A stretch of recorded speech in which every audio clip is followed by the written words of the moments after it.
Hello, I'm Doug Bennett and welcome to this short video on the different parts of the mortgage process.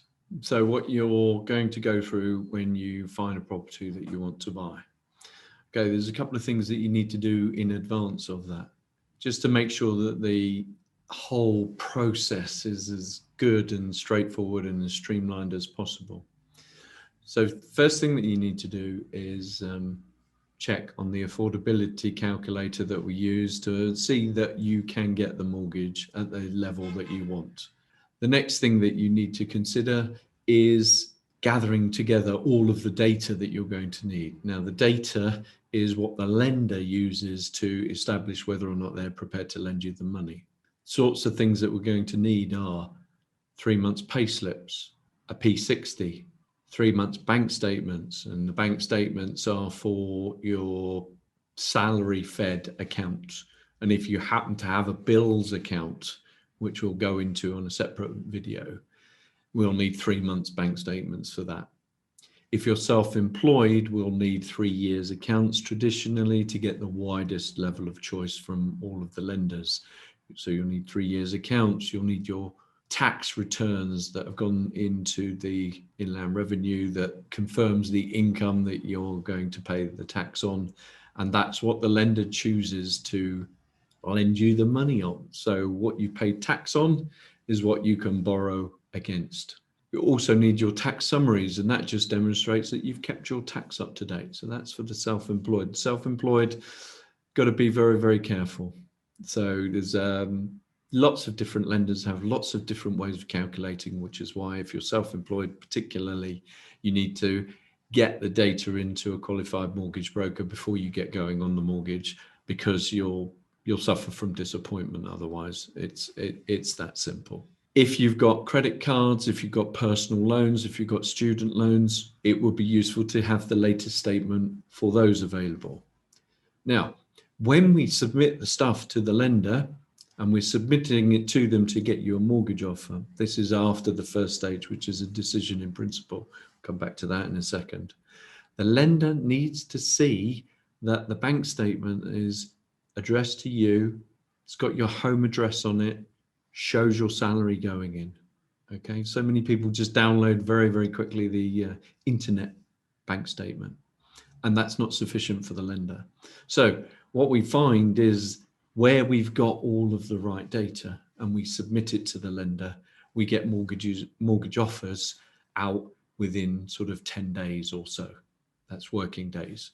Where it's not been done quite as efficiently and it's just thrown at us willy-nilly, we tend to find that those mortgage offers take 3 or 4 weeks, because we try and submit the stuff that we've got because there's an urgency and it's not quite what the lender wants. So it's worthwhile taking your time to gather the data, getting it reviewed before you go and have a look at a property.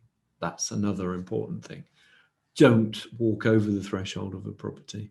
By all means, look on the web, but don't walk inside a house until you've got a decision in principle. The way we work is because we want to help you get into the property. We won't apply for a decision in principle until we've got the bank statements, the pay slips, the credit card statements, because we want to be able to know exactly that you have a pension contribution, because some lenders take that into consideration. We need to see if you've got child tax credits on your pay slips, because some lenders take that into consideration. We need to see what's in your bank, what's going through your bank account, because you may have forgotten about the little furniture loan that you took out, which is taken into consideration in your affordability.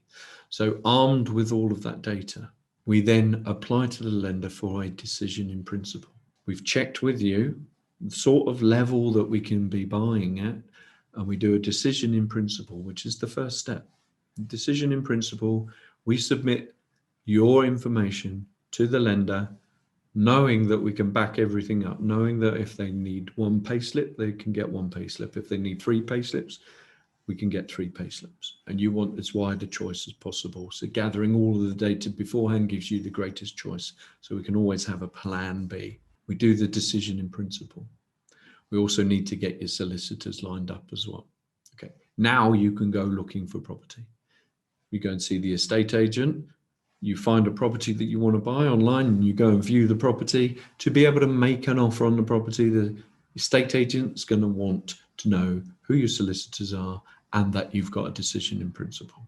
So it's useful to have that data put together. Now, obviously, if we're arranging it for you, we're not an estate agent, so you can go and buy at any estate agent. Okay, you're not restricted to just one. Okay, now I know the estate agent mortgage broker isn't tying you to that estate agency, but they all want you to try and go and see their mortgage broker.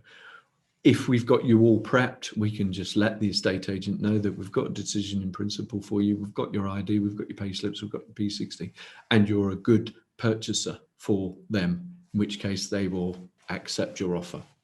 Once the offer's accepted, we instruct the solicitors. Once we've instructed the solicitors and the offer's accepted, we then submit the full application. We submit the full application that then asks for things like the name and address of your employer and your landlord or your existing lender, or all of that data, all of which we've already got because we've got your mortgage statements. You won't have a mortgage if you're a first-time buyer, of course, but we've got your tenancy agreement and all that sort of stuff. So we've got the background data all organized.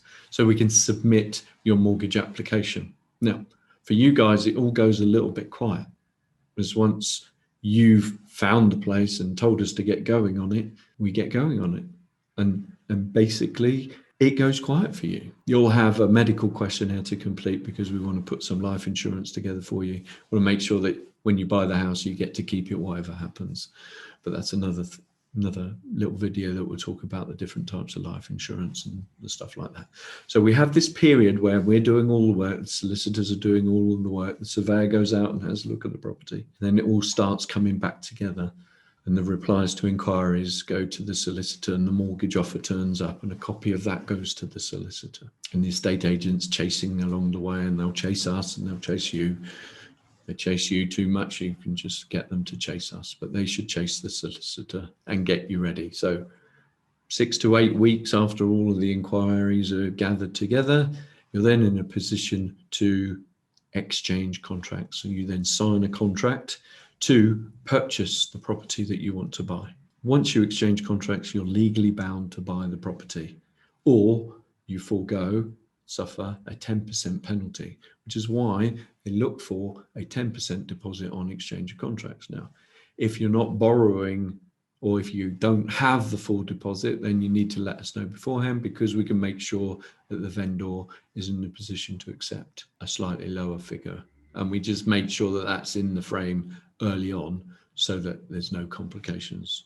All right. So then you exchange contracts. Normally, about 2 weeks later, okay, you're physically complete. Now, completion is when you get the keys. It's normally on a Friday, because most people want to be in their new house for the weekend.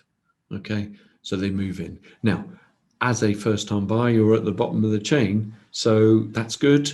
You should get your keys anywhere between midday and maybe even 2, 3, 4 o'clock on that Friday. And until all the money's been transferred between the solicitors, you can't actually physically move in. You normally pick the keys up from the estate agents, and then you can rush round and move your first few boxes in there and settle in. Probably get a takeaway the first night, to be honest, because it's all very, very exciting, and who wants to cook? Okay, so you find out the best Indian, the best Chinese, the best fish and chip shop in the area.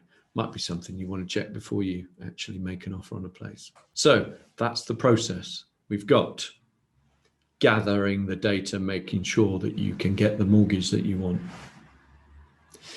Applying for a decision in principle, which will be done by your mortgage broker. Once you've got your decision in principle, then you can go looking for properties within your price range so that you're not disappointed. Nothing worse than going and have a look at a £400,000 property to then find you can only buy a £320,000 house. Okay, so do the groundwork first. We can help you with that. Then we've made the offer. Offer's been accepted. Solicitors instructed. Application submitted. It all goes quiet, and then there's another rush couple of weeks later, 4 or 5 weeks later, where the mortgage offer turns up. The solicitors have got all of their data put together and they're ready to report to you to say that the property is good, what you're buying is okay. There's not a, the new runway extension being built through your garden, that sort of stuff. You exchange contracts. That's when it's legally binding.